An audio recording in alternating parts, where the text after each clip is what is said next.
All right, we'll go ahead and get started here. Looks like we're right at 1 o'clock. This is Luke Lothamer. I'll be presenting here this afternoon. We'll be covering the Sage Intacct year-end training. If anyone's having any issues, please give Leah Peters a call at the number on the screen there. Again, if you have any connection issues whatsoever, audio, video, give her a call.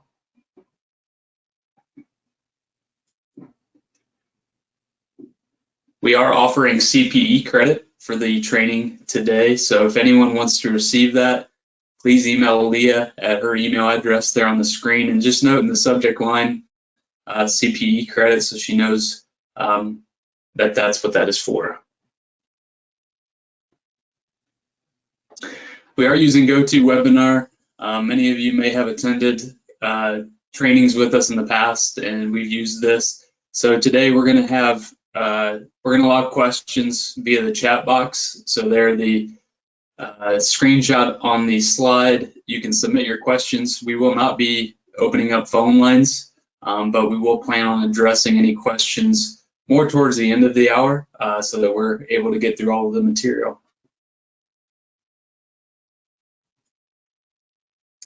On the agenda for today, we're going to start with reviewing how to set up a 1099 vendor and then tagging corresponding transactions. From there, we'll move on to verifying and auditing your information using certain reports. We'll show you how to enter 1099 adjustments, and then we'll get into filing 1099s either via paper or electronically. And then we do have a few more year-end tips that will round out today's training.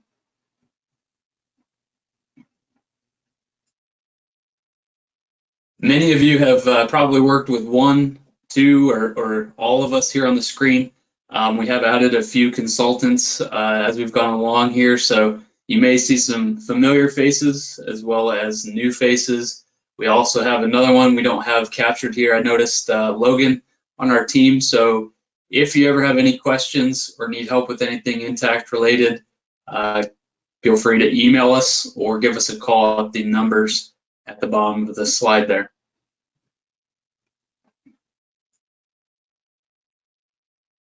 For those of you who are new to us, DWD Technology Group, we are a division of the CPA firm Doolin, Ward & Dewald, established in 1939.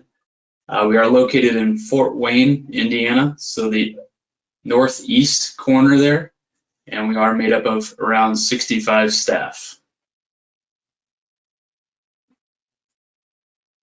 The technology group in particular, we're made up of software consultants and network engineers mostly. We have been nominated for Top 100 VARs, Bob Scott's, as well as Accounting Today. You'll see those logos there at the bottom right corner of the screen. We do offer many different solutions, mostly in the Sage family. As you can see on the screen there, Sage Intacct, some of you may be aware of Sage 100, BusinessWorks. Some of you may have also come from MIP, so we do support MIP, and then Sage 50, which was Peachtree, and also Sage Fixed Assets. In addition to our software solutions and services, we offer network services. So if you're ever in the need of managed IT security plans, data backup services, Microsoft Office 365, managed IT services, feel free to let one of us know, and we'll get you in touch with the right individual.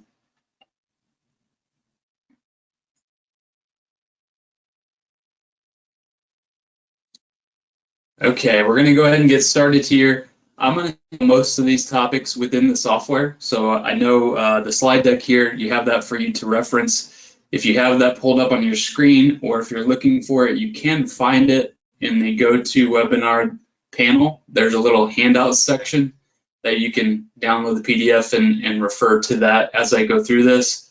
I did add some screenshots in the slide deck so that you could reference kind of where I was in the software as I go through this. And if that doesn't help, feel free to reach out afterwards, and I can help you get back to where any section that I covered during this training. So let me go ahead and pull up Intacct. All right. So I do have my environment here. Many of you, when you log in, this could be the screen you come to. You may have it set up to where you go to a particular module. But one area I want to highlight first, as today's topic is 1099 related. If you plan on printing the forms and you actually need to purchase new forms for this upcoming tax season, you can actually scroll down to the bottom right corner here, and you're going to see a checks and supplies within the resources section. If you want to go out there, it's going to open up a new tab in your browser, and then from here we'll select Shop Now, US.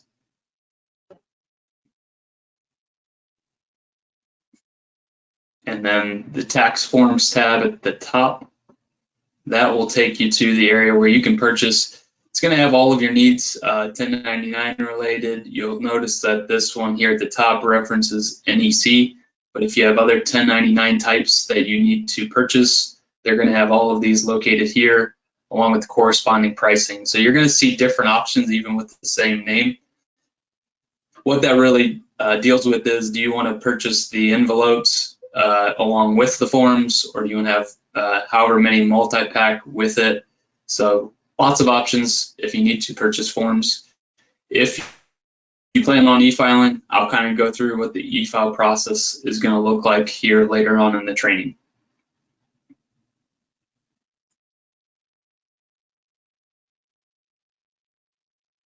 All right, so the first topic we're going to discuss is going to be how to set up a 1099 vendor. Many of you may be familiar with it, but we'll just kind of review what that's going to look like. And I'm going to go out to my accounts payable area, vendors, and let's just pick a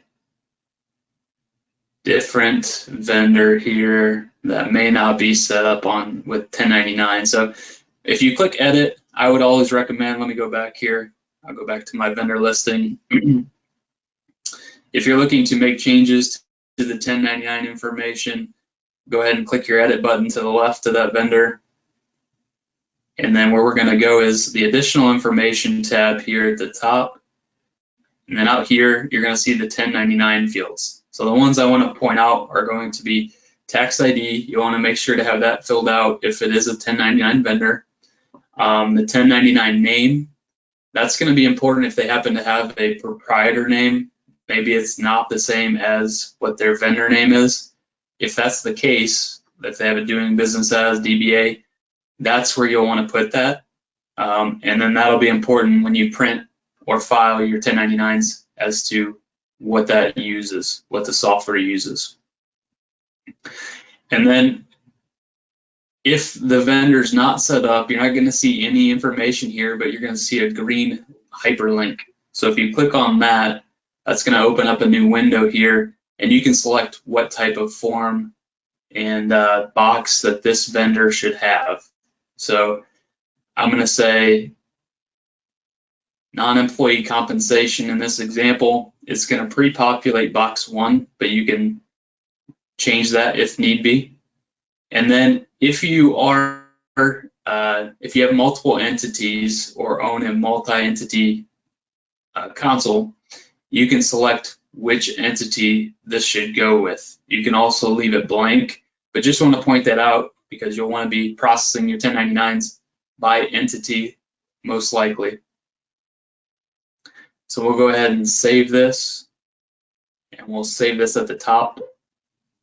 Now, I'll kind of jump through this real quick. We'll circle back to this, but this is a nice feature in the software that allows you to update transactions for this vendor if you're doing this change mid-year.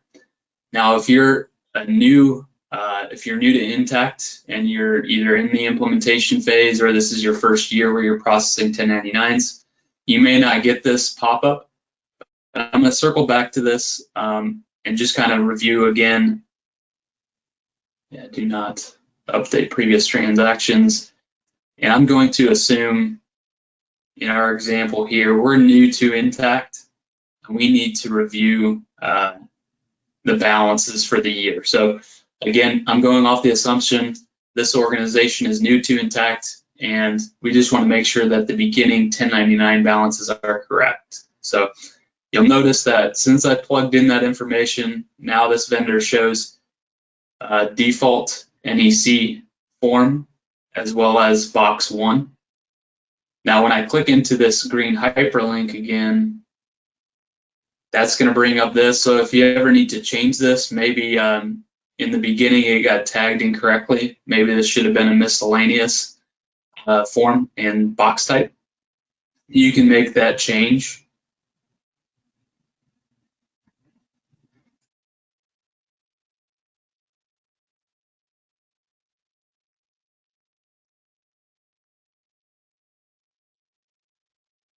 All right, so one reason why you want to make sure those are correct is that's going to be your default for your transaction. So the vendor that I was looking at here was Cantos Janitorial. That vendor, anytime it's selected, it's going to automatically tag those transactions to that particular form type and box. So for instance, if I go out to my AP bills, and we're going to go ahead and add a new one here. We'll select my vendor. Okay.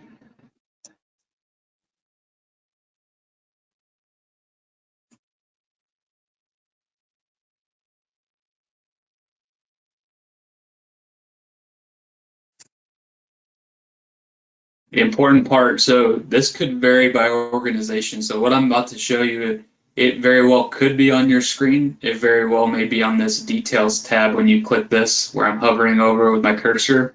So a couple of areas that are 1099 related. You're going to see a box here with 1099. Now you could have the ability to override this. So if you wanted to say, no, this particular bill is not 1099 or this one is, you can check or uncheck that. Those are going to be permission based. So your organization, whoever, if you're an admin or not, you may have to grant permissions to allow people to do that. Same with this. If I click the show details, here's my form 1099 type and 1099 box. So the way I have my environment configured, I am allowed to override this. So I could always change it here if this is incorrect. I kind of have differing views on that. I would say many organizations, vendors are going to be the same 1099 type and box always. You may have a few rare cases, but that override feature could be useful or it could be dangerous depending on how you look at that. So if you're the admin of your organization, you may have to think about whether you want your users to have that ability to override this or just have a default to what the vendor is set up with. All right, so my janitorial vendor here is set up. You can see it's reflecting what we changed it to and updated it. And then that basically ensures that this transaction is tagged with that information. So as long as your vendors are set up with that information, you have nothing to worry about come year end. Everything should be tagged as it should, and then you can go through with your auditing of the information. One thing I wanted to mention, kind of circling back to the vendors, if I go into my vendors, and let's take a peek at this vendor in particular, and we're going to go to the additional information. My example here is the vendor has a default box set up to be 1099 miscellaneous box 1. My example, actually this vendor should be 1099 NEC box 1. So if we go back in here and let's make a change, we do want it to be box 1. We want to save this and we want to save at the top. And this window is going to pop up again. In this case, since our example is it was originally set up with the wrong form and box number, we do want to go back for the current year and update any transactions. So many solutions I've worked with I'm not aware of having this feature. Usually you have to go back in and one by one or do a balance update. But this will actually go back and update all transactions for this vendor tagged for 1099 treatment. The different options here, you'll want to be careful. Top one says for the current year only. The middle one says for the current year and prior year. So depending on what you want to do, if you want to update it just for this year and you don't really care about last year, then I would select this top one. If it's just a change going forward and it's not anything to do with current year, prior year, you could possibly select the third option.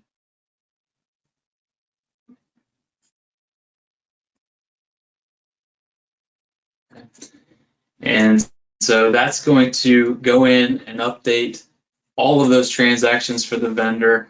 I understand some of you may have potential vendors where they need to have certain 1099 transactions a certain way. Really, that update feature applies if you want to change everything all at once.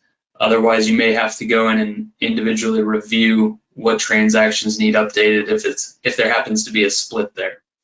So we'll kind of get into the auditing of the information, a better way to see what transactions have been tagged here in our next topic, which is going to be verifying and auditing 1099 information using certain reports.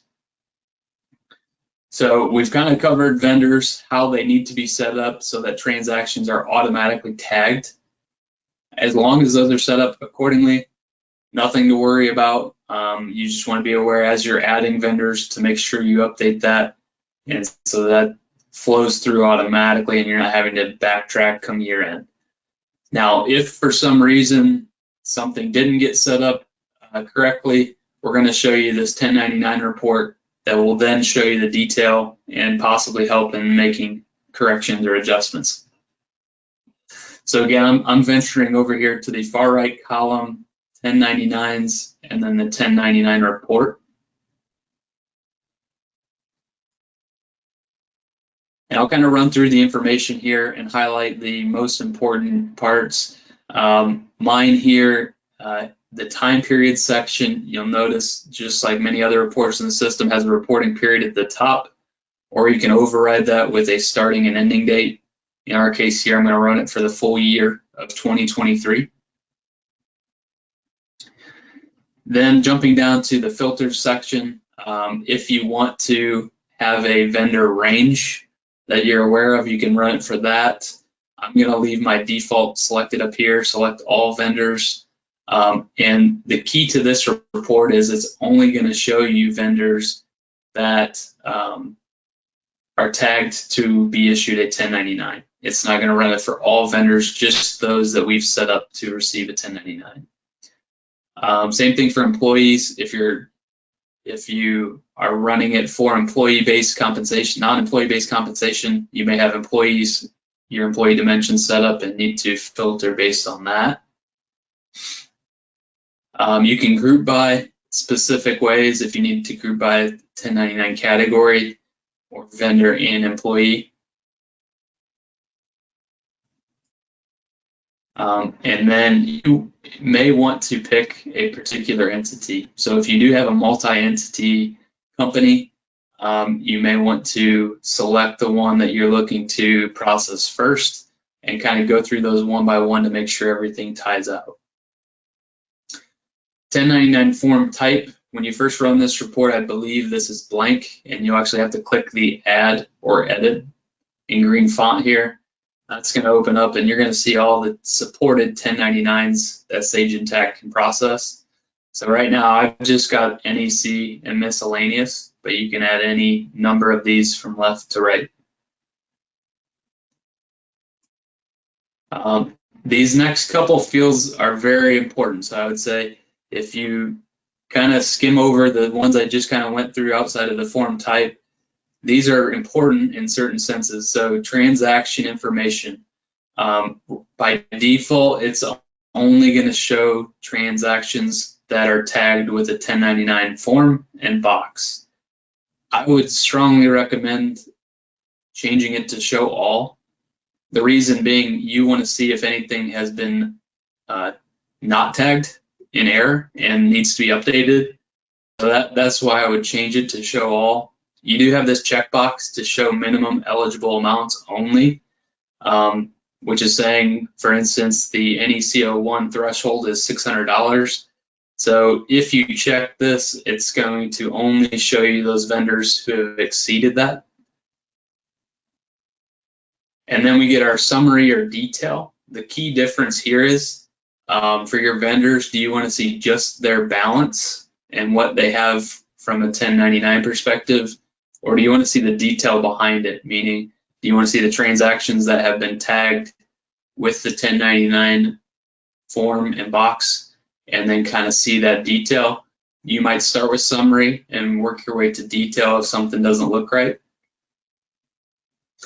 And then these final two checkboxes could be important for your organization.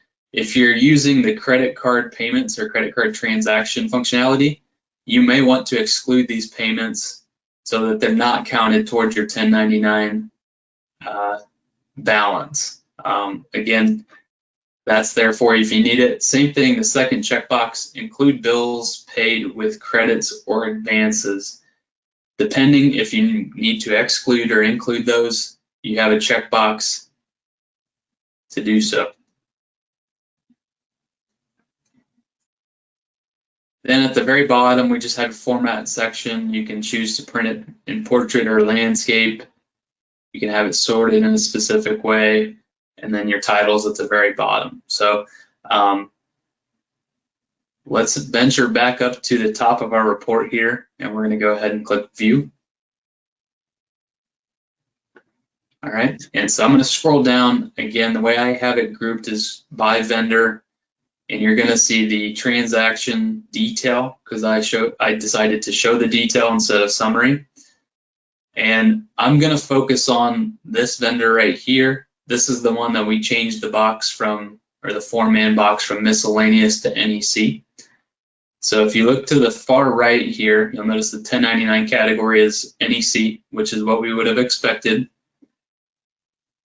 And then one thing I didn't anticipate, or I did based on my example here for the training, this entry here does not have a 1099 category. So this is the primary reason why I would run this report to show all transactions and not just 1099. You may find some that need to actually be updated. So this very well could have happened before you set up 1099 or this vendor to be a 1099 vendor, and it's just something you'll have to review at this stage. So it's really easy. I would say based on the volume for the vendor, you may want to go through an update based on the mass update that I showed you, or if it's an individual entry like this, I would say it's much easier to just click on the amount here, click edit, and then one thing here, again, the reason why I mentioned it earlier is this checkbox is not checked. So your organization may have a reason to not mark this as a 1099, but in my example today, this was an error by the person who entered the bill, and you'll want to reclassify that. So there I can reclassify, check the box, even though this has been paid. If you're unfamiliar with this feature, again, it can be turned on in your environment to reclass. You can see that I can't change anything related to the amounts. Really, all the things that I can change are the accounts, my coding, and the 1099 information. So if you decide to check that box, you'll just want to double check the show details, form 1099 type, form 1099 box. Those are automatically defaulting. Really, the key issue was that this wasn't checked. We're going to go ahead and post that. Now you'll notice that that then has the 1099 category and is being included. So This report's going to give you a subtotal, so you can see by vendor, here's what the 1099 amount for them is. And if I scroll down, we've got this Blue Sky Marketing. And here's another one where you may want to review. So this individual vendor has a 1099 miscellaneous 1 and a 1099 NEC 1. Now that probably, it could be right, it could be wrong. Again, this is why we're running the report. In my example, this isn't a rent payment, so we're going to go ahead and change that to 1099 NEC. Again, I'm going to click the blue font here. We're going to go ahead and click Edit, Reclassify. We do see that this is checked, so we know that that is being tagged, but this is where it's incorrect. So we'll scroll down, change that to NEC, and post that.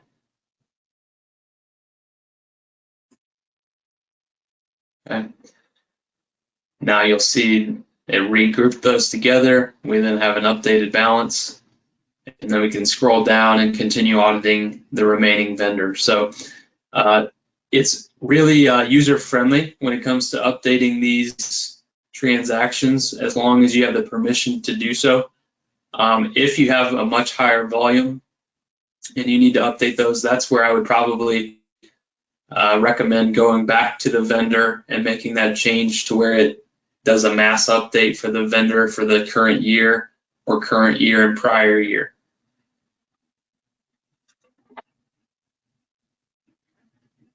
Okay. All right, let's go ahead and we're going to venture back to our vendors. And I'm going to take a look at Cisco Foods again.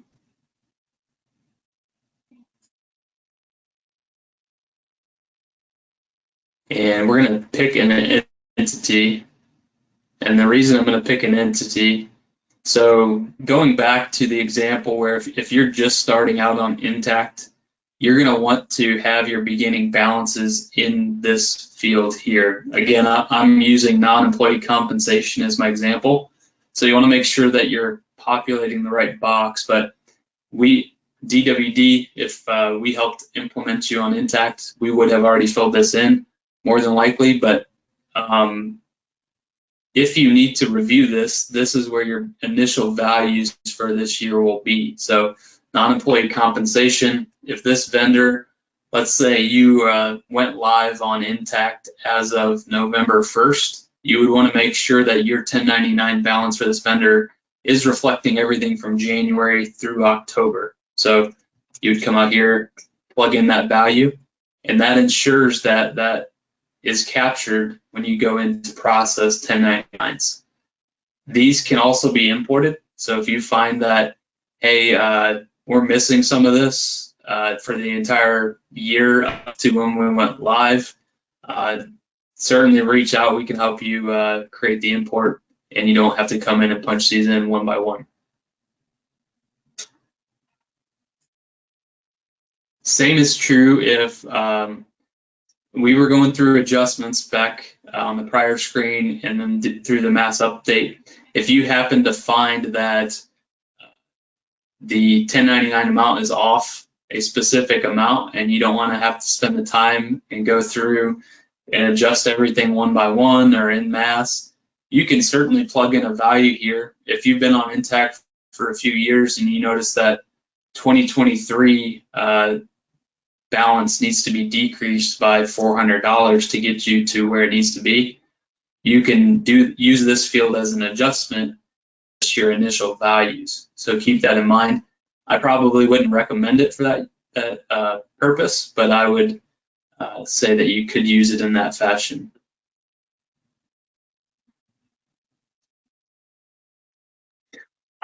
All right, moving on to our filing of the 1099s.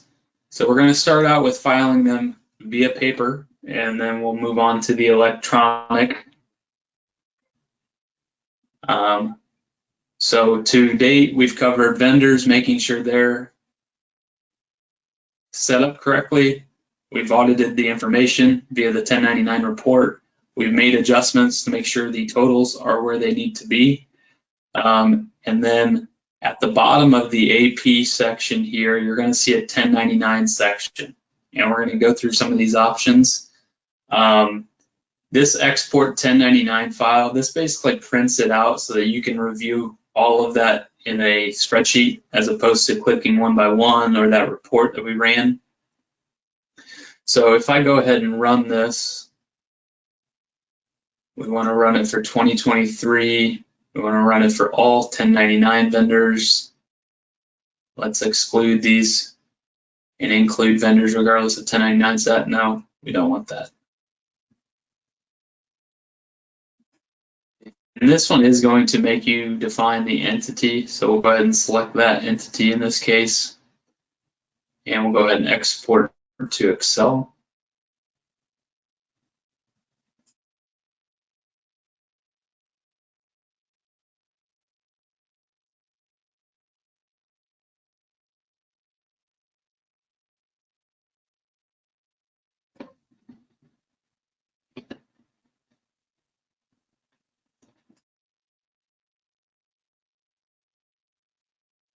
All right, so this file here, when I export it to Excel, it's going to give you all of the information. This is a demo environment, so don't worry about these social security numbers and names and whatnot. But it's going to give you all of that so you can review to make sure that it's going to the right individual. You've got your account numbers, and then if we scroll to the right, this is where we have our boxes. So you can see what's going to flow in the box 1 for the NEC vendors.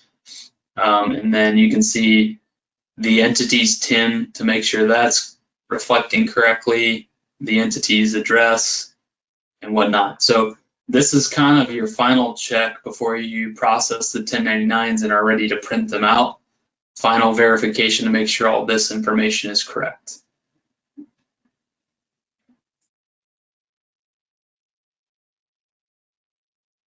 So that's going to be your export 1099 file. And then if you're printing, you've got your two options here. So you've got your 1096 form and your 1099 form. So we'll go ahead and start here. It's going to prompt you for the year that you're looking to print. If you had a specific vendor range, again, you could plug that employee range. If you want to exclude credit card payments, and then you'll select your entity. Your format, you're going to have to select which 1099 you're looking to print, in my case, NEC. You've got some other formatting options I'll just point out here because it could be important. If you want to have them sorted in a specific way via vendor ID or employee ID or by name. So if your IDs are numerical and you'd rather have it in alphabetical order, you do have the option to flip that. And then on the 1099 itself, I believe there's an account number field, and you will have the vendor ID or employee ID populated in that. If you'd prefer not to have that printed on the 1099, you can simply check that box. And then after the fact, if you need to issue a corrected 1099, you'll want to make sure you check this box. Form, there will be no difference other than when you print it, there will be a check mark in the corrected box on the actual pre-printed form. Okay, and then last but not least, I'll kind of highlight this too. So if you happen to print one and it's not exactly lined up correctly, you do have the ability to manually change the vertical and horizontal alignment. So keep that in mind if you happen to run into issues when printing. You might print off one first and then see how it lines up before you go through if you have a high volume of 1099s. So when I scroll back up to the top, I'm going to go ahead and click print here. Another thing or another idea, if you want to test the alignment first, you might print one on copy paper and overlay it with an actual 1099 form so you're not wasting any of those. Just a thought there. But if I scroll down here again, it's going to put the information in the corresponding boxes. So those 1099 forms are pre-printed. That's why you're not seeing any of the information here. So you want to be sure to purchase those forms ahead of time, and then this will just populate that information in the corresponding fields. Okay. I only have one page because in my demo environment I have 3 vendors, and the 1099 NEC form is 3 per, so I've got 1 page.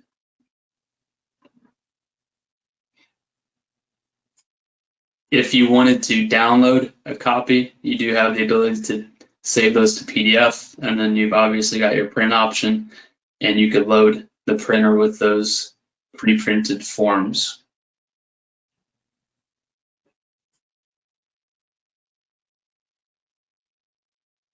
I'm going to venture back to here. We're going to go back to our accounts payable menu, and then we're going to look at the 1096 form. Much of the same information here. You're going to have to select which year you're looking to, what entity. If you want to exclude credit card payments. Here, it looks like mine defaulted to the dividend income 1099, so you want to make sure that that's reflecting the right one. And then your contact details. So this 1096 one's going to have your organization's details, or the contact in particular. So you can populate these with that information. It's going to automatically pull within the software, but let's say the 1099 contact should be someone different than the admin user, and you can change these fields on the fly. And once again, if something doesn't line up right, you do have the ability to change the vertical and horizontal alignment with these 2 fields here. Okay. We'll go ahead and print this. Once again, all of this info would be on the pre-printed form, so it's going to look pretty bare here for ours, but this is going to be the form where it gives you kind of your summary, and I've got 3 vendors with a total of that amount there. And then you can see the contact info at the top. So that's going to give you everything you need for the 1096. You can do the same thing here, download it to PDF. You can print it on the pre-printed stock or form. And then that process is done. You would mail in the forms or mail out to the 1099 vendors those. So that's pretty much all there is to if you're doing it via paper or manual.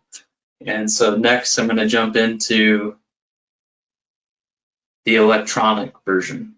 So electronically, you'll want to check a few things. You'll see this in my slide deck that I provided. So you'll want to review the AP configuration and also the user permissions.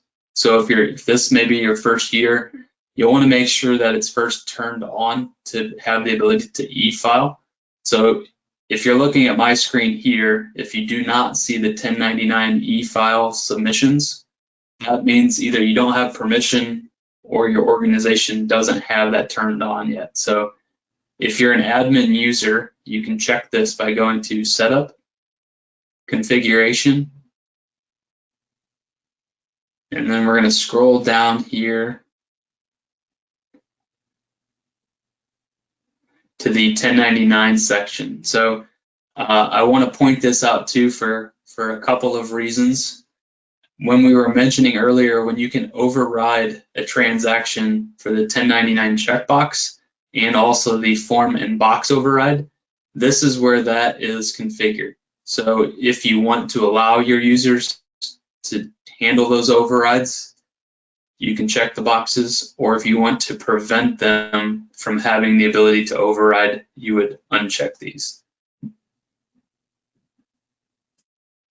And then there's a third checkbox here. This is going to be related to the e-filing. You'll check that box. Now, if you happen to come across this and it's like grayed out, you can't do that, there may be an additional step that you have to subscribe to. no additional costs, but it just may not be set up. So if that's the case, let us know and we can review that process and make sure this is available to you. Okay, so by checking this box here, that then allows us to see this option with the right permissions. So if you're if you're an admin user, or if you need to get a hold of your admin user to update your permissions, so you can do that, you can go out to update user permissions. I'm going to look at mine here in particular.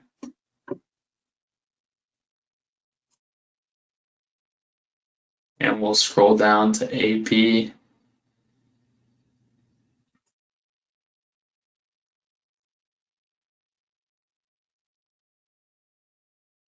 I do believe it is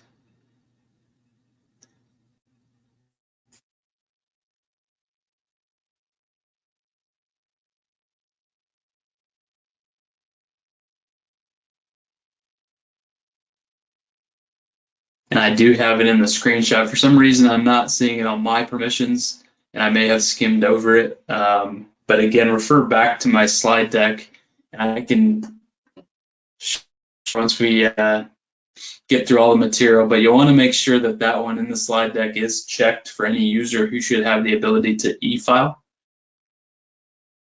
That will then give them the ability to select this. So moving forward with the e-filing, this is again assuming you've audited all the information, the vendor totals line up with what you expect, the vendor information is correct, you've reviewed this export. You'll then want to go to 1099 e-file submissions. Okay, and you'll make sure the correct tax year is showing. This listing here is going to show you if you see no records to display, that's perfectly fine. That just means you haven't submitted anything for this tax year. You'll want to go up here to the add box. From there, you'll select the proper year ending. If you want to select all vendors, just like what we've been doing, we'll select our entity. And then depending on the checkbox,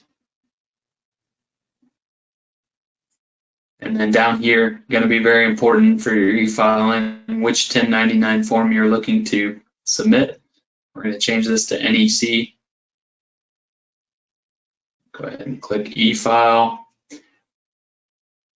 Okay, so then it's going to have you review the information below. So it's got your tax year, your entity, the form, and then the vendors that it finds with the corresponding payments that are tagged to be NEC related.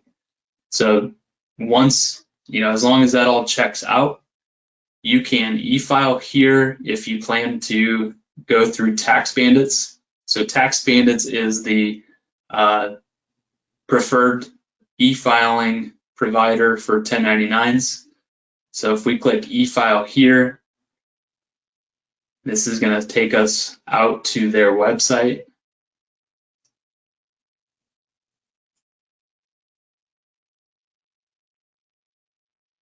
Looks like it blocked that.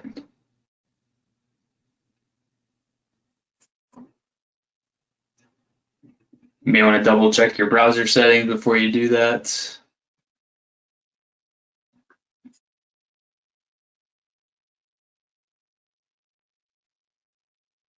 Try this again here. Should open up a new browser tab, and it's going to redirect you to Tax Bandits. So again, when you do this step, it's going to lead you here. You should see Sage Tech Partner at the top to know that you're in the right spot, along with Sage here. And then it's going to ask you to sign in. So whether you create an account ahead of time or already have one, you can log in or you can sign up down here at the bottom. It's then going to take you through the final processing phase, such as when they'll be filed, sent out and whatnot, filed with the IRS. So they'll also include the pricing, which I did want to include in our slides.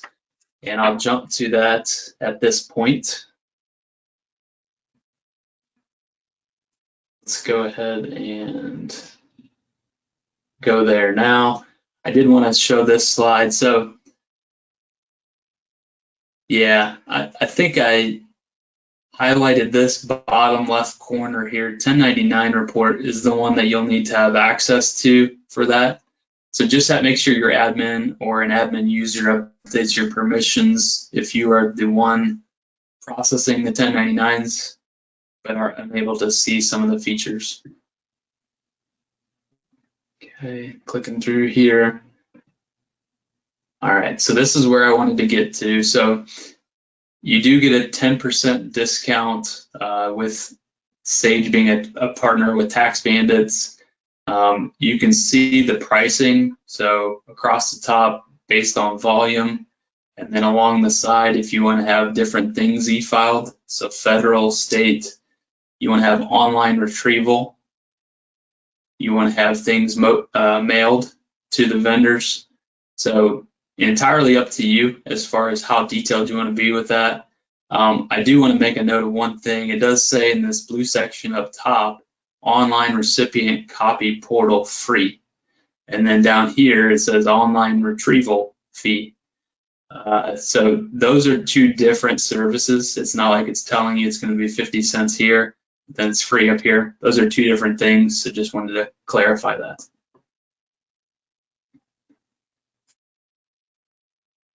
So before we get into the year-end tips, I know we're kind of coming down the last 15 minutes of our training.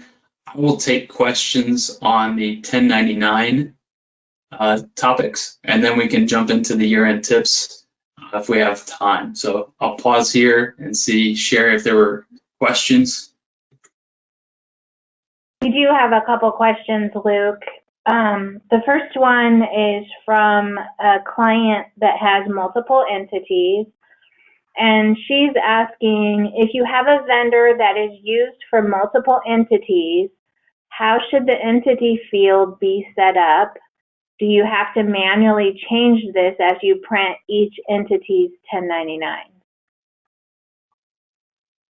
I would say yes. I think it could be handled differently depending on your organization, but yeah, I think you're going to have to handle those separately because you'll file them as long as your entities have separate tax IDs. They will have to be handled separately. Okay. Next question, is there a way to exclude vendors under $600? There is. So let me go back here.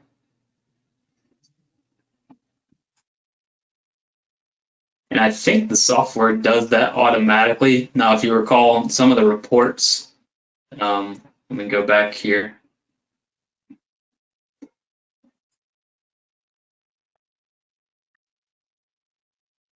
The report, you will have to check a box to say show minimum eligible amounts only when you're auditing that information, but when you're actually processing it, it does that automatically and negates any that do not meet that threshold. Okay. We have a couple more questions. The report appears to include all of our vendors. Is it because we populate tax ID numbers for all of our vendors even though we don't mark the 1099 form? I wouldn't have thought that to be the case. I would have thought if the 1099, and I'll just kind of show you, we may have to test it if that's a true statement for all vendors. I would have said if you have this Form 1099 selected, then it's going to print in that report, and not just if you have their tax ID. So you may need to follow up on that one and do some testing. So we'll check on that and get back with whoever submitted that question. Okay. I've got 4 more questions. Do you want to continue to go through these, or do you need to move forward? No, I would say let's continue. The year-end tips aren't Okay. going to take too long, so as long as we leave just a couple minutes. Great. Okay, so can you go through the 1099 form postal mail Is that for tax bandits to print and mail to your recipients? Yes, it is. Okay. Do the vendors reported to the IRS receive a copy of the 1099 electronically?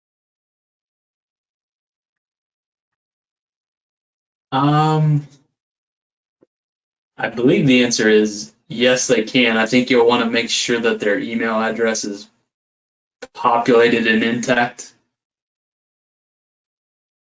Okay.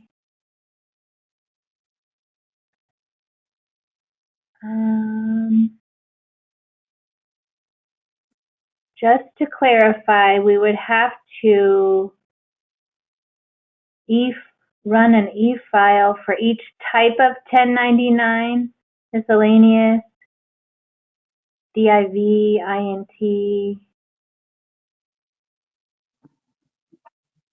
Yeah, the answer to that is you will. So there will be separate submissions.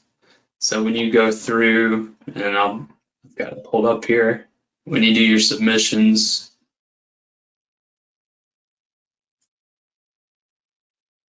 the key part is this form here. So wherever these change, you would have to have a separate submission.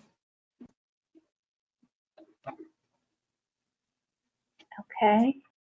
And last question, if we are not new to Sage and set up a vendor as a non-1099, will we still get the pop-up to add all transactions? If that pop-up doesn't come up, where else can we go to add multiple transactions? So I think you'd probably have to, depending on where you're at in the process, again, going back to the vendor record here, your first step would be making sure that this is then selected to be a 1099 vendor. And if so, you should receive that pop-up box. Do you want to change transactions, like what I saw in the very beginning of this call? If you do not, I would probably run the 1099 report and see what pops up when you show all, and then see if the transactions populate for that particular vendor on the report.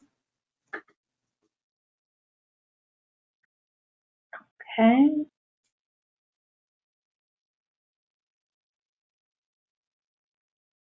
And that is it right now for questions. Wait. She then asked, but then how do I change them all? Yeah, I mean, I would say, like, let me, again, one thing,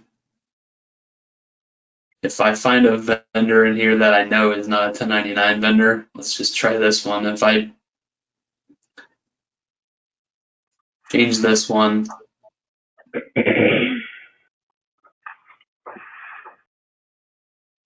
and when you save here,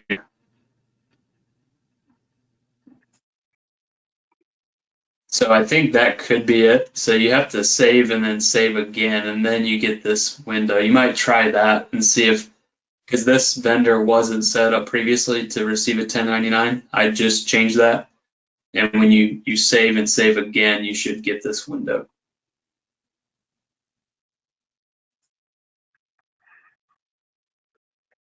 Okay, then we have a general question. How do most users of Sage Intacct handle 1099 filings? Do they have third parties handle, sign up for the electronic submittal through irs.gov? I would say it kind of varies. I would say you still have some organizations who are printing and mailing them in, so that's why we show that option first and foremost. But then I think the tax bandits integration that I kind of walked through makes it a smooth and easy process to go from what you have in the software to then file everything. And they have those services where you can have them mailed to the vendors, or you can have them sent electronically. It does all the e-filing for you. So between those two processes, I'd say those are probably the most common. We may have a few organizations that are doing the process through the IRS, but it's just a few more steps than going through the tax bandits. Okay, we've got one client saying they used Tax Bandits last year and loved it. They're a nonprofit. One more question. If vendor balances were imported with the wrong 1099 box type, can you show how that could be corrected? Yeah. Yep. So let's go back to one of my 1099 vendors. And so right here, we've got a company that's tagged for 1099 NEC1. If you come up here, and you'll have to select the entity.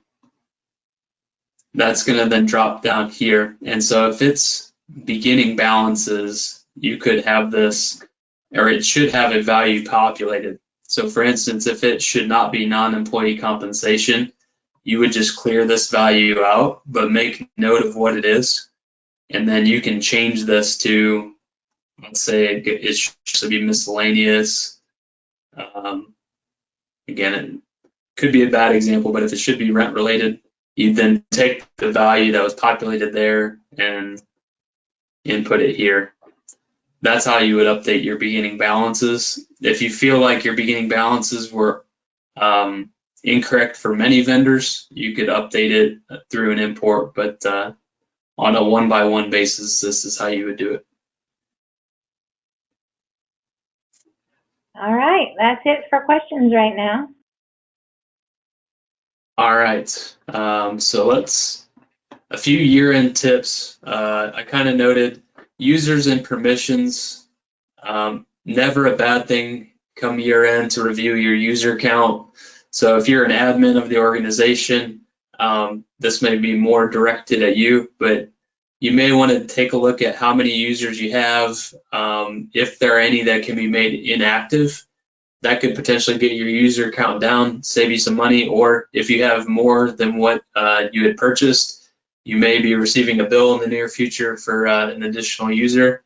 But again, best to review those, and then also the permissions. So I kind of mentioned permissions throughout the training today, but you may want to go in and make sure those users have the right permissions and there's no controls that are being broken or anything that should be updated to make sure that your organization is secure.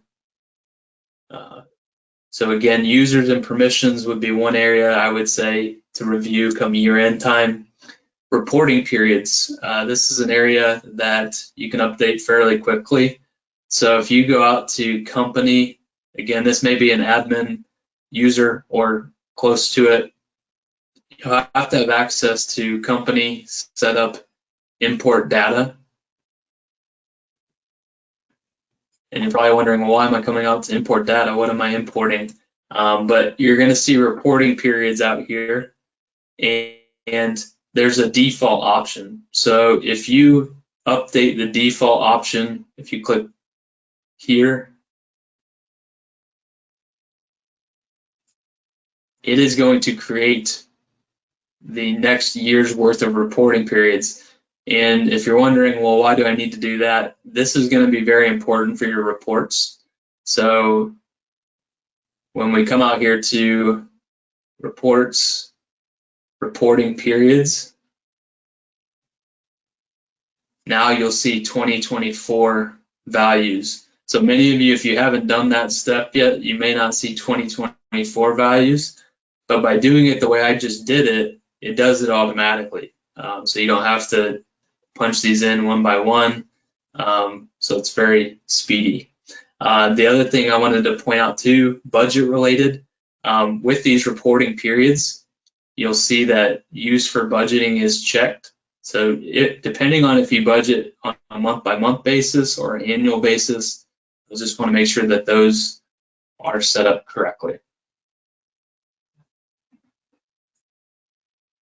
All right, and I see we're on the last minute here of our training, so let me jump back to my slides. I just have a few more to kind of jump through. I wanted to mention again, if you would like to receive CPE credit please email Leah Peters in our office at the email address on the screen. Just note in the email that it is for CPE credit. And one more thing as we round out the hour here, if you wouldn't mind, as you log off here today, please take our survey. We are offering a $25 Amazon gift card to one person who takes the survey. It takes about 2 minutes, so provides us with valuable feedback, and we really appreciate it. Last but not least, we really thank you for joining us today. Hopefully you are taking something from this. You will be receiving a recording of it as well. And if you have any questions, please feel free to reach out to any of us via email or by phone. Thank you, everybody.